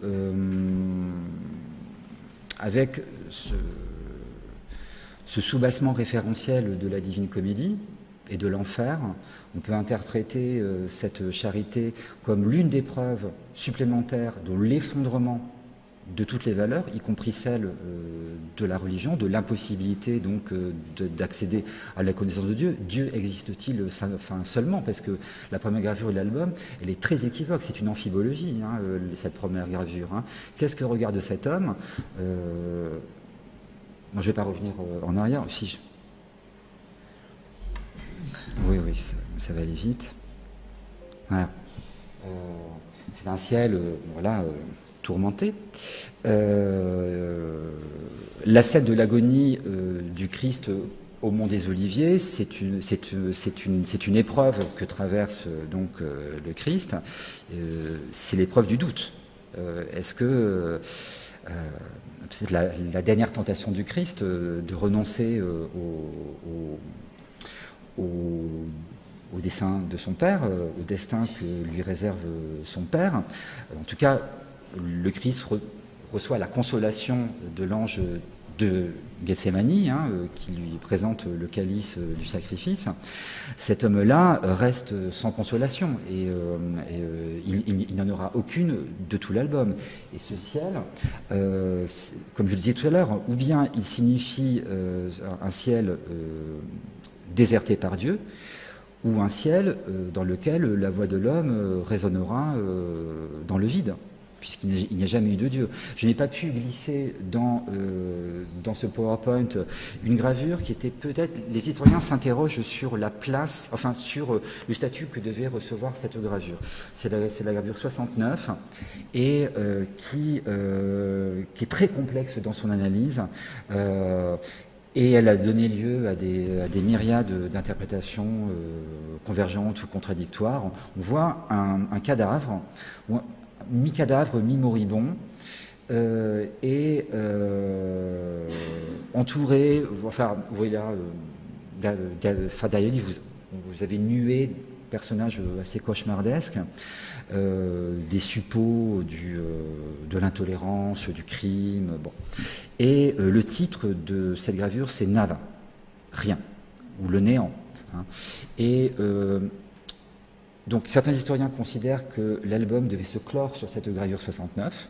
C'était l'épilogue, donc le Fatum. Et c'est dommage que je l'ai dans... Vous l'avez, c'est la gravure 69. La tonalité de ces deux gravures résonne. Ce sont deux eaux fortes qui sont particulièrement saturées. Et donc, certains historiens en ont fait, la prennent comme une attestation d'une sorte d'apostasie de Goya qui ne croit plus, qui n'a plus foi en Dieu et qui le déclare. C'est beaucoup plus compliqué que ça. Il y a peut-être cette composante-là, mais lorsqu'on étudie un tirage d'état de cette gravure, on voit en fait que dans la partie de droite, il avait représenté ce qui est pour moi une allégorie de l'histoire et de la vérité. Donc elle est en train d'écrire sur son livre. Non, c'est pas qu'elle écrit, c'est que devant elle, il y a une sorte de fulgurance et elle lit dans cette fulgurance l'avenir qui sera celui du temps. Et Goya a presque fait disparaître dans l'encre cette allégorie qui devient presque illisible, mais elle apparaît bien dans le tirage d'état. Et donc ce nada, c'est aussi... Parce que dans un premier temps, on peut considérer que ce moribond cadavre, étant mort, donc admettons que ce soit un cadavre et pas seulement un moribond, que ce cadavre est revenu d'où, je ne sais pas, mais en tout cas il est revenu de quelque part pour dire rien n'existe. Il n'y a pas d'arrière-monde, et donc Dieu n'existe pas. Mais ce cadavre peut être également celui de l'absolutisme qui a ses jours comptés malgré tout, et cette allégorie de l'histoire et de la vérité, Goya l'a fait disparaître sous les noirs parce que l'histoire en est là, mais qu'à terme, les jours de l'absolutisme sont comptés. Donc le mot, la charité, c'est... les gravures de Goya, c'est une première couche de sens, une deuxième, une troisième.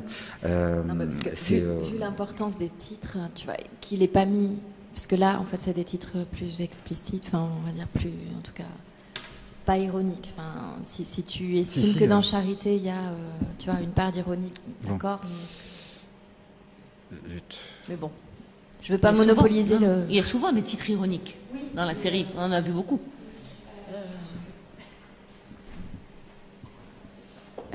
Moi, j'avais déjà merci beaucoup. C'était vraiment, très frappant, mais très très intéressant. Et j'avais une question, mais je pense qu'il rejoint un petit peu la question de Cécile finalement sur le regard, etc. Mais j'ai trouvé ça très frappant. Vous avez vraiment montré à quel point l'acte même de regarder ou de donner à voir, enfin même de forcer à voir, fait partie en fait de la mécanique des violences sexuelles dans le contexte de guerre là. À la fois le truc de la pulsion scopique ou le fait de forcer des proches à assister, et puis même le fait que le dénudement même c'est déjà une violence sexuelle, de forcer à soumettre au regard, et le fait à côté de ça qu'à la fois c'est du coup des violences qui se basent justement sur le fait d'être visible, d'être d'exhiber, etc., et qui en même temps sont peu documentées parce que indicibles. Et du coup, dans ce cadre-là, du coup, de la place que tient le regard dans ces violences-là, dans la façon dont elles se déroulent, comment est-ce qu'on peut comprendre justement le regard de Goya lui-même, et ce que lui nous donne à voir? Est-ce que c'est une participation à finalement, imaginairement, il se retrouve dans la position des proches qui assistent aussi à ces choses, il se force à imaginer aussi ces choses auxquelles on force ses compatriotes à assister, et puis nous force aussi à les voir. Est-ce que c'est contre cette absence de documentation? Est-ce que... c'est pas une seule chose, mais j'ai trouvé ça très intéressant, et d'autant plus que la nudité, elle encadre aussi un peu parce que la dernière gravure, c'est là pour le coup une nudité allégorique, glorieuse, le corps découvert, mais de la vérité, qui offre sa nudité à voir, voilà. Mais même en fait le premier, quand vous l'avez remontré, du coup je me suis fait la réflexion, c'est pas, pour le coup c'est pas une nudité, mais c'est la chemise déchirée, j'imagine du dénuement, mais aussi de la chemise déchirée de la lamentation, quoi. Et ouais, du coup ça m'interroge sur le rôle du regard et le rôle de la nudité, et je sais pas trop quoi en faire, mais ouais. Oui, alors qu'un artiste s'interroge sur la modalité même de réception du travail, à savoir le regard, c'est capital dans ce recueil. Et donc la pulsion scopique, il peut la soupçonner chez celui qui feuillettera les pages de cet album, hein. Et lui-même traduit, n'échappe pas à cette problématique du regard. Il y a une gravure qui est particulièrement frappante et qui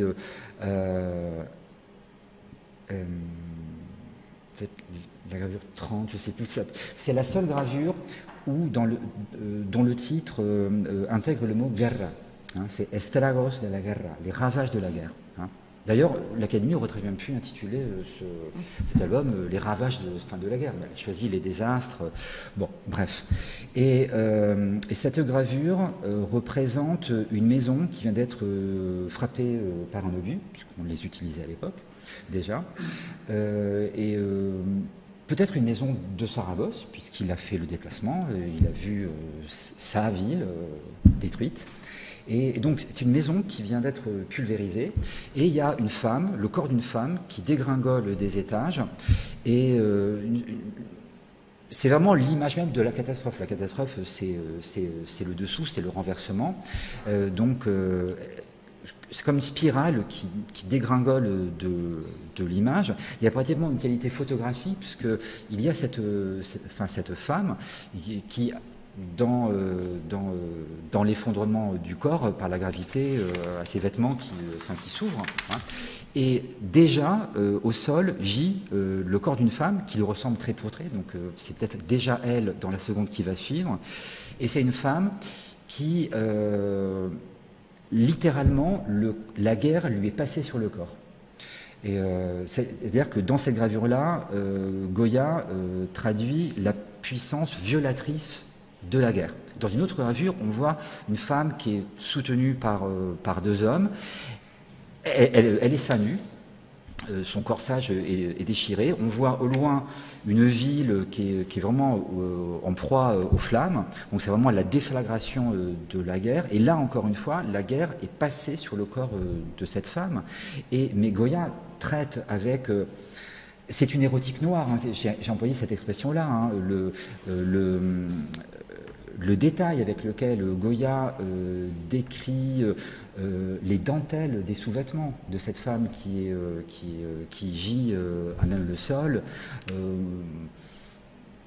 va au-delà de la visée documentarisante. Mais pour préparer cette conférence, quelquefois, surtout sur la question de la polarité entre documents et puis monuments, j'ai pensé à Primo Levi, naturellement. Et Primo Levi, qui mobilise également la figure de Dante, hein, naturellement. Primo Levi, il s'interroge également sur la modalité d'un récit, sur quelque chose qui est non pas seulement insoutenable, mais irreprésentable. Comment, ou indicible, comme vous l'avez dit, comment transmettre à des personnes qui n'ont pas connu, qui n'ont pas eu cette expérience-là, quelque chose qui dépasse même toutes les expériences de la mort et de la mise à mort d'un peuple à l'échelle de l'histoire, ce qui fait la singularité de la Shoah.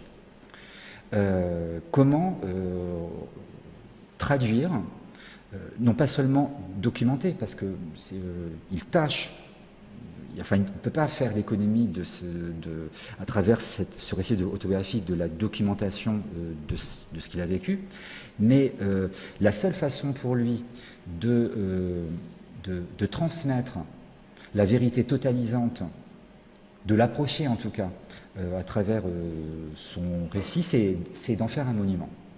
Et dans plusieurs pages de ses livres, si c'est un homme par exemple, il fait retour sur les propres modalités d'écriture.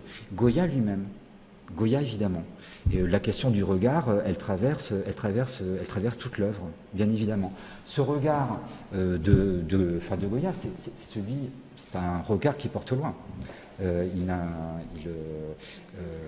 Comment ?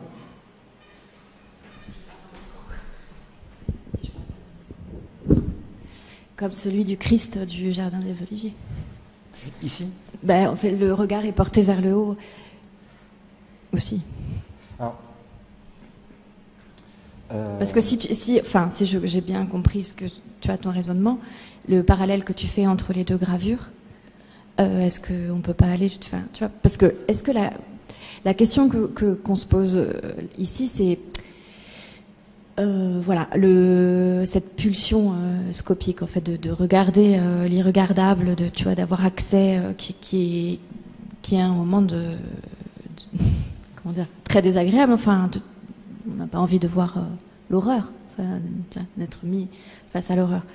Est-ce que la charité qui est exprimée là et qui s'incarne dans l'autoportrait, pourquoi avoir mis son autoportrait dans une, tu vois, au-delà de ce que tu as fait comme parallèle avec, est-ce que là, après avoir vu ces gravures, qu'est-ce qui se passe en fait? Qu'est-ce qui déclenche? Alors, est-ce que la charité simplement, en fait, c'est celle de montrer? Bon, comme je le disais, parce qu'on a affaire à Goya, le sens ne s'épuise jamais, voilà. Au premier regard, ni au deuxième, ni au troisième, etc., etc. Ça va toujours beaucoup plus loin. Il y a vraiment des strates. Et la première strate historique, c'est que dans le contexte épidémique de l'époque, même si cette gravure occupe la 27e position, on n'est pas dans la deuxième section qui est consacrée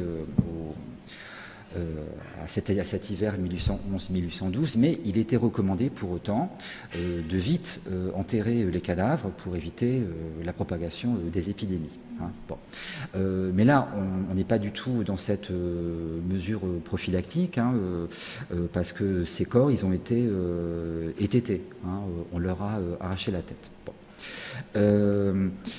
La charité, comme je disais tout à l'heure, c'est l'une des vertus théologales qui est connexe à celle de la compassion, de la sympathie, souffrir avec, éprouver avec. Et c'est en tout cas l'intention, le propos, le présupposé de l'album. Pourquoi faire un album si on n'attendait pas de celui qui va découvrir les gravures qu'il soit saisi et qu'il ressente un petit quelque chose. Mais en m'entendant, c'est tellement prosaïque ce petit quelque chose, parce que Primo Levi se pose la question.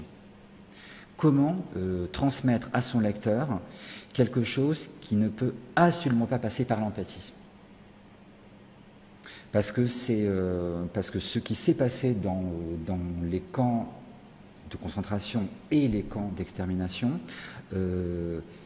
dépasse la puissance imaginaire des contemporains, est inouï, est proprement inouï, est absolument indicible. Encore maintenant, on bute sur... j'emploie l'expression, c'est une expression qu'a utilisée Annie Lebrun pour parler de ça, donc ça n'a rien à voir, mais le bloc d'abîme, ça me semble bien que c'est quelque chose qui est à la fois profond et compact. Et on bute, ou on s'écrase contre ce bloc d'abîme. Et donc, la charité peut s'adresser, naturellement, il y a une dimension ironique, mais ça c'est la première couche, et c'est la couche superficielle, épidermique, de la gravure. La charité, elle s'étend à la question de la connaissance de la vérité, de Dieu, et au-delà même, c'est celle de la charité dont est capable l'homme. L'homme n'en a eu aucune. Le lecteur éprouvera-t-il quelque chose d'analogue? Ça ne sait pas. En tout cas, son regard va beaucoup plus loin. Son regard, il se porte, c'est le superstes, c'est celui qui est le survivant et qui se tient au-delà même. C'est pour cette raison que c'était intéressant, à travers cette gravure-là, d'en venir à cette... vraiment quelque chose qui est absolument canonique dans l'histographie, cette polarité entre document et monument, parce que on a affaire dans cette gravure à quelque chose qui documente quelque chose, ça c'est indubitable, on a creusé des fosses, on y a jeté des cadavres, on a pratiqué des profanations sur les cadavres de l'ennemi, donc ça c'est documenté, mais à travers cet autoportrait, et ce regard qui est visionnaire, il y a tellement de dessins et de gravures, on retrouve ce regard visionnaire, le regard qui va au-delà. On a là, dans cette figure-là, de Dante, de Goya à Dante, c'est un monde dantesque. Goya, il n'est pas dans l'effroi. Le personnage n'est pas dans l'effroi. Il est même pas dans la sidération. Il s'est détaché de la factualité, il s'est détaché de la relation des faits, pour, à travers son regard, tendre un monument à ceux qui le verront. Et je voudrais, comme ce regard, cette tête, elle est complètement, sa position est illogique anatomiquement.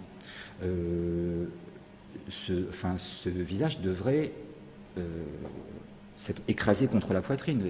Il n'y a plus aucune force musculaire, aucun tonus musculaire qui lui permette de se tenir raide ainsi. Cette tête, elle se tourne vers nous. Elle ne nous regarde pas parce qu'elle a les yeux crevés. Mais nous la voyons.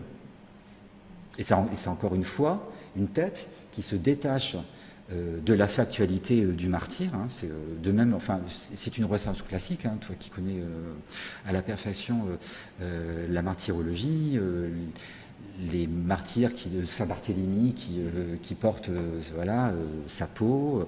Une sorte d'atlas qui tient. Sa tête tient encore, mais elle est comme détachée déjà du reste de l'anatomie, et elle est tournée vers nous. Mais elle ne voit pas puisqu'elle a les yeux crevés. Il n'y a plus d'avenir pour elle. Et le temps même, ce qu'elle a traversé, proprement illisible et indicible. Goya, c'est peut-être la raison pour laquelle il est obligé de passer non, pas obligé, mais j'expliquais les raisons qui, pour moi, expliquent qu'il passe par le torse du belvédère. Mais s'il n'était pas passé par le torse du belvédère, on n'aurait affaire qu'à un document. Ces scènes-là, elles ont été, on le sait, par les récits d'officiers et de soldats de l'Empire. Ce sont des dizaines de récits de soldats du rang et d'officiers plus ou moins élevés dans la hiérarchie qui ont été publiés soit immédiatement, soit bien après. Donc cette scène-là, elle existait. J'ai cité les exemples de violences sexuelles perpétrées contre les femmes, c'est documenté. Mais de même que Primo Levi ne peut pas se laisser aller au prosaïsme, aussi sidérant soit-il, puisqu'il bute sur quelque chose comment dire, comment traduire, même pas comment faire ressentir, de toute façon c'est impossible. Goya se pose la même question. Et juste sur la charité, c'est très très très basique, mais sur le regard de Goya, c'est aussi intéressant qu'on voit pas la même chose que lui forcément, et nous on voit les têtes mutilées, mais on voit pas les organes sexuels peut-être mutilés ou pas, on sait pas. On est en face, et donc.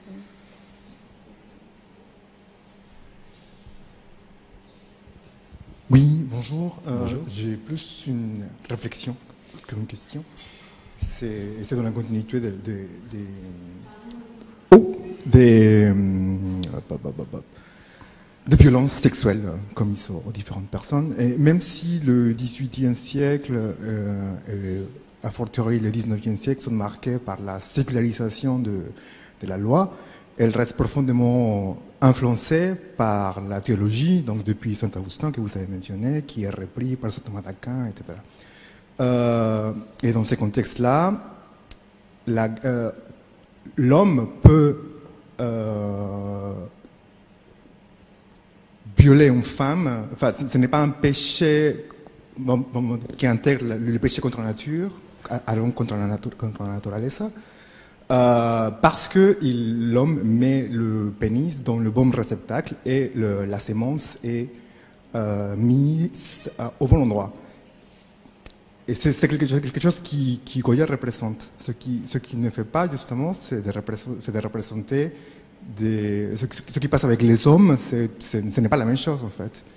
Il ne représente pas des violations des sujets masculins, mais uniquement la démembration, des choses comme ça.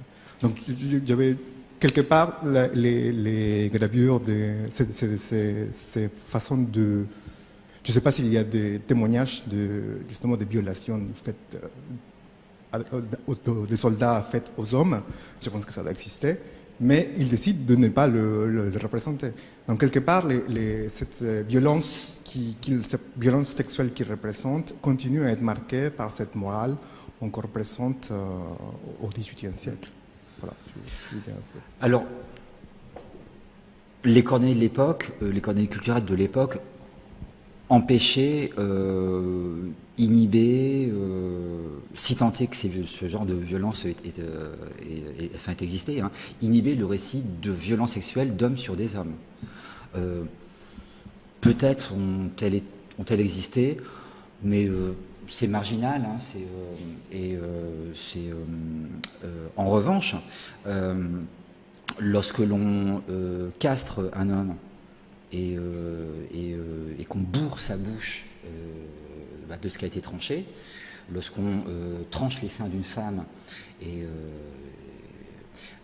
on sursexualise le corps, et dans un premier cas, ça relève d'une forme de fétichisation assassine, criminelle, donc ce corps de mutilation, cette opération de mutilation du corps féminin sur le corps d'un homme, c'est la dévirilisation.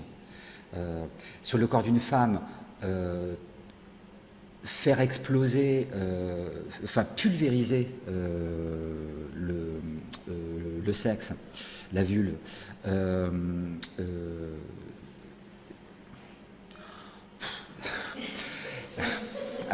Freud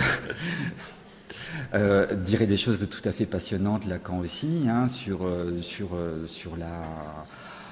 Non, je ne vais pas m'avancer dans cette voie-là, mais il y a quand même une différence entre le crime de mutilation pratiqué sur le corps d'une femme et le corps de mutilation pratiqué sur celui d'un homme. Tout simplement parce que l'agent, c'est au niveau de l'agentivité. L'agent qui perpètre une mutilation sur un corps féminin est porteur d'un regard hétérosexuel, qui relève sans doute de la fétichisation, la pulvérisation de l'organe sexuel féminin. Qu'est-ce que je vous dise,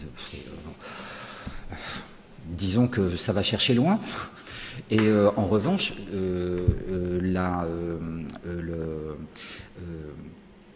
séparer du corps masculin l'organe qui l'emblématise, c'est le déviriliser, c'est l'anéantir, c'est le priver de son moi, de son ça, de son identité. Le regard n'est pas du tout le même. Hein. Aucun. Tout d'abord, merci aussi pour cette conférence très intéressante. J'avais une question peut-être un peu plus légère et plutôt formelle pour plus qu'une question, c'est un doute.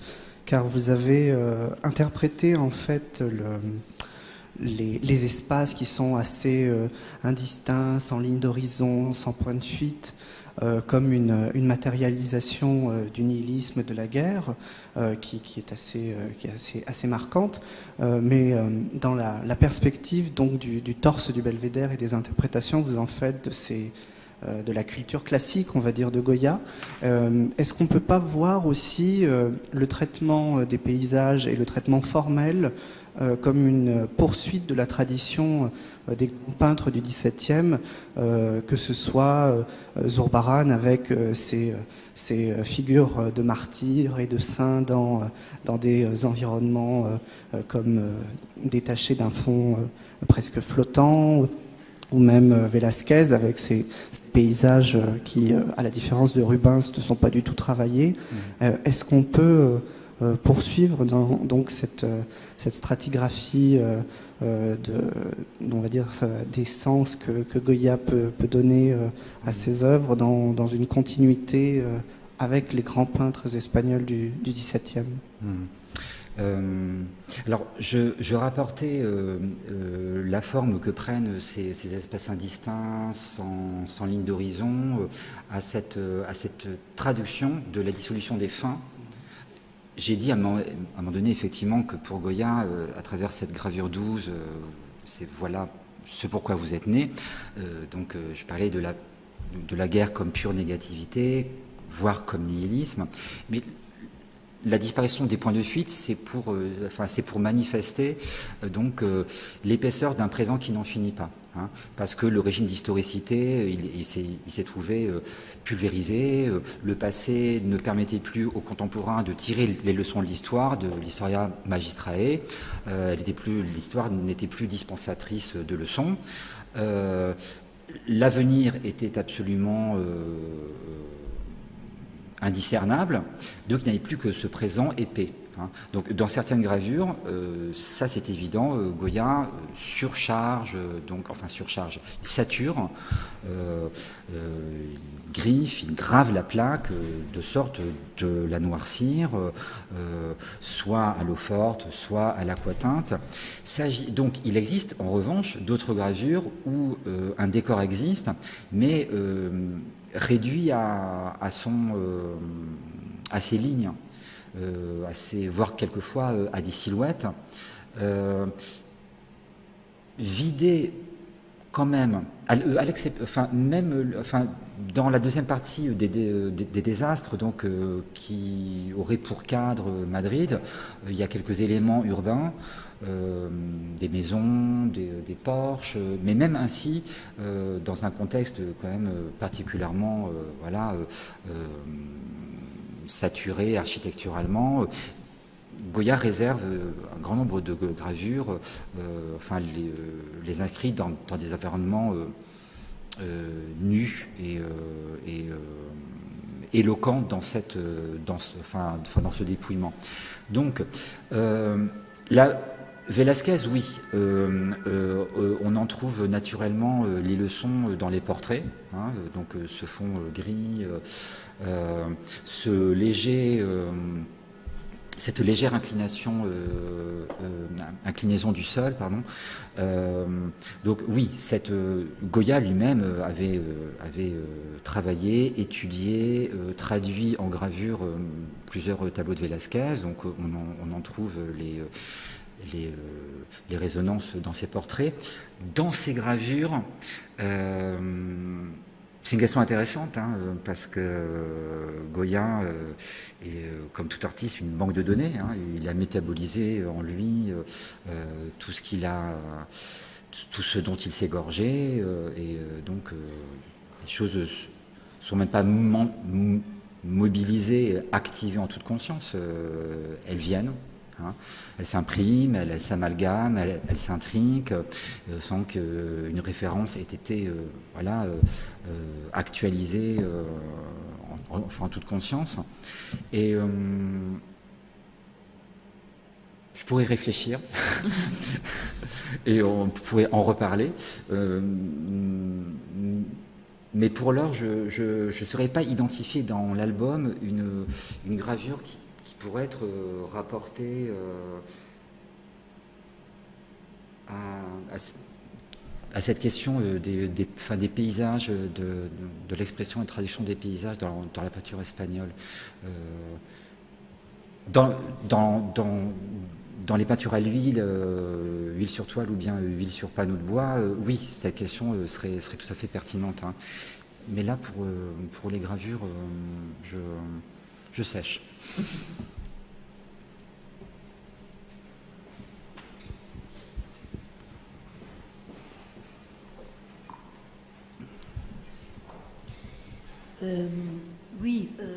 En fait, il y a des choses que je n'ai pas très bien comprises, sans doute parce que j'ai mal entendu, et que j'aimerais que vous précisiez ou que vous me disiez si ce que j'ai compris est à peu près ça.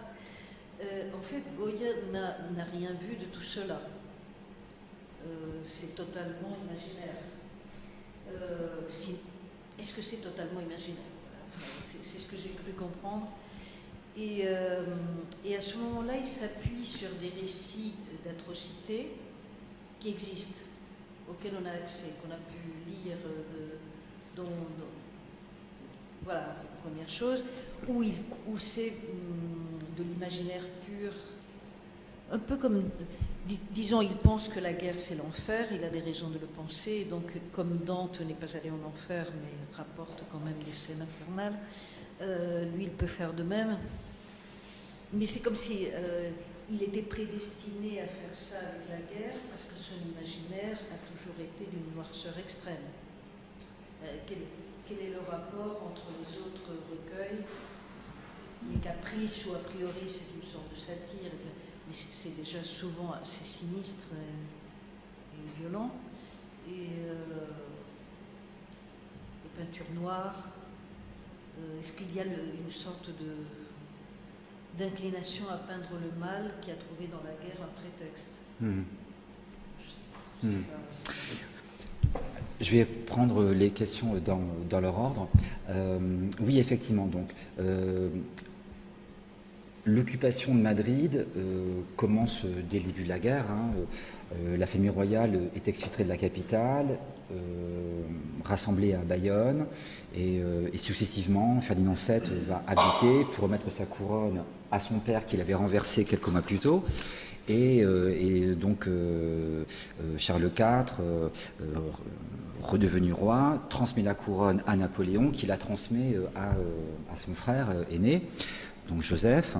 Et donc Madrid se trouve déjà en régime d'occupation, même si la population madrilène ignore encore ce qui vient de se passer, ce qui vient de se dérouler à Bayonne. Donc intervient, donc se produit cette insurrection du peuple, donc immortalisée à travers le 2 mai et le 3 mai pour le châtiment. Et Goya, donc la ville va alterner les périodes d'occupation et les périodes de libération. Il y aura des allers-retours de Joseph et de sa cour. Lorsque les armées espagnoles vont s'approcher de la ville, Joseph et sa cour et son administration et les régiments stationnés dans la capitale vont quitter la ville. L'armée patriote anglaise est repoussée. Donc Joseph revient. Mais en tout cas, Goya n'aura quitté Madrid qu'en 1808 ou début 1809, je ne sais pas. Non, ça doit être fin 1808, parce qu'il y a eu 2 sièges de Saragosse, et donc c'est le général Palafox qui le prie de venir le rejoindre à Saragosse pour que Goya constate la dévastation de la ville et illustre la bravoure de ses habitants, parce que les hommes et les femmes de Saragosse ont résisté de façon particulièrement vaillante, et les femmes notamment. Il y a quelques sièges dans l'histoire de la guerre d'indépendance qui ont été marqués par la montée au créneau des femmes, Saragosse et Gérone en particulier. Et d'ailleurs, il y a une gravure, oui, je parlais par exemple du général d'Orsène, il y a un autre personnage qui n'est pas seulement emblématisé par Goya dans l'album, mais un personnage qui a existé, qui s'est illustré à Barcelone, c'est Agustina de Aragon, qui était montée seule, elle avait été jugée sur un tas de cadavres pour allumer la mèche. Donc on la trouve. Mais à l'exception de ce déplacement à Saragosse, Goya est resté pendant toute la durée du conflit à Madrid. Et bien sûr, son imagination, on en connaît les ressources. Comment a-t-il pu accéder au récit? Madrid, c'était ville ouverte. Elle était toute l'Espagne, à l'exception de Cadix, était occupée. Elle ne vivait pas encore retranchée, donc il y avait des allées-venues, dans les tavernes, naturellement, et dans les salons qui subsistaient, on parlait des récits, on rapportait des récits entendus. La presse patriote s'en faisait l'écho, mais pas de façon toujours très très précise. Et encore fallait-il pouvoir accéder à cette presse patriote, parce que naturellement, cette presse ne pouvait circuler que de façon clandestine. Mais effectivement, l'immense majorité des scènes qui composent la première section des désastres, Goya n'en a pas été le témoin direct. C'est frappant de voir en revanche dans cette gravure représentant une population civile fuyant une ville, Yolovi, là il atteste cette scène vue de ses yeux vus, il pose en témoin, mais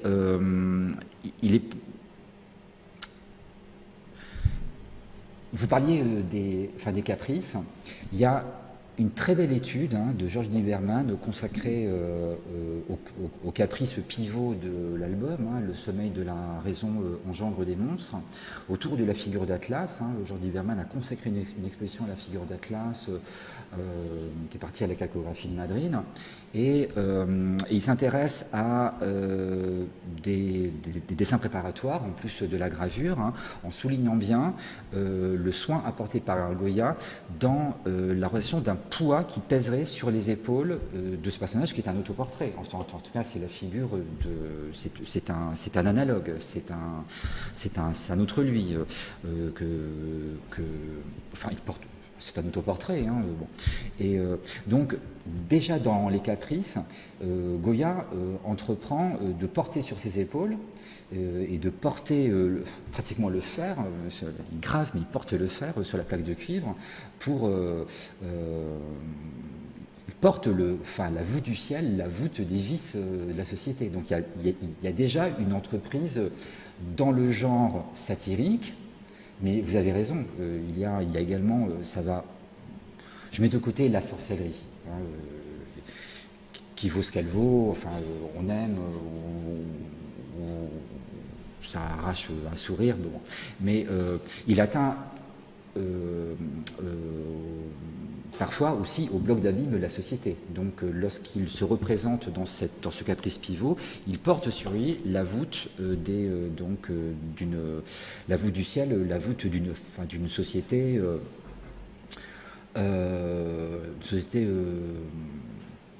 malade, symptomatique. Dans les désastres, cette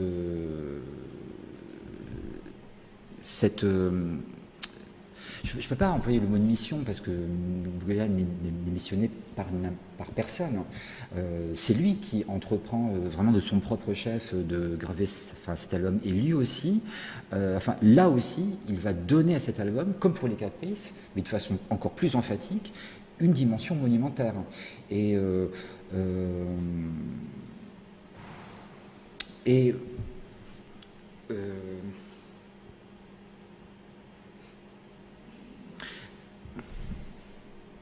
La question de la noirceur, c'est pas seulement une affaire de complaisance. Il y avait une question sous-jacente de cet ordre-là?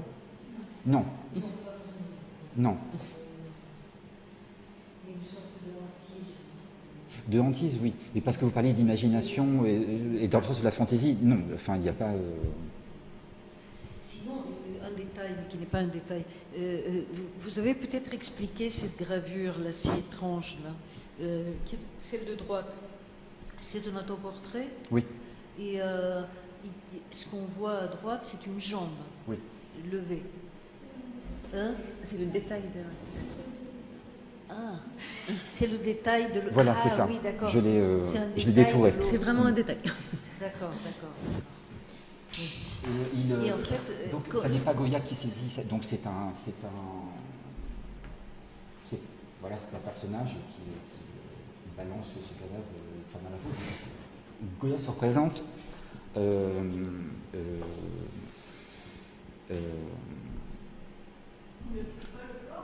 non, ça n'est pas lui. Hein.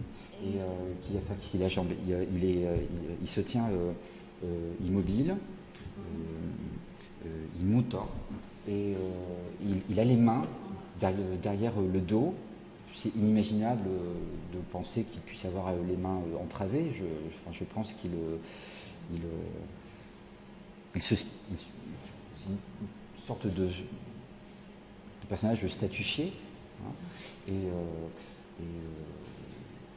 Mais on a l'impression que la jambe de ce mort, parce que c'est un mort qu'on va jeter dans la fosse. Oui. On a l'impression que la jambe de ce mort vient lui toucher l'oreille. Non?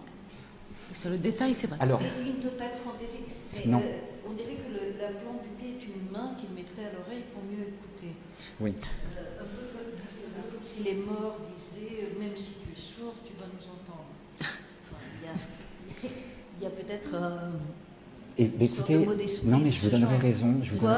C'est parce que à la pratique, ce qu'on découvre et qui est vraiment qui me cueille tellement souvent, c'est que on peut, aussi loin que l'on aille dans l'étude d'une œuvre de Goya, chaque détail a été par lui pesé, arbitré, choisi, et cet effet de perspective, de raccourci, je vous donnerai raison, il y a quelque chose qui est incongru, mais c'est très fin, oui. Ce pied-là, porté à hauteur de l'oreille, chuchote l'atrocité, oui. Bien sûr, ouais. Je vous citerai. La prochaine fois, je parlerai de cette gravure. Il va falloir conclure, pardon, parce que voilà, on a promis qu'on libérerait la scène à 6 heures. Merci beaucoup Frédéric, on va pouvoir poursuivre cette discussion. Merci.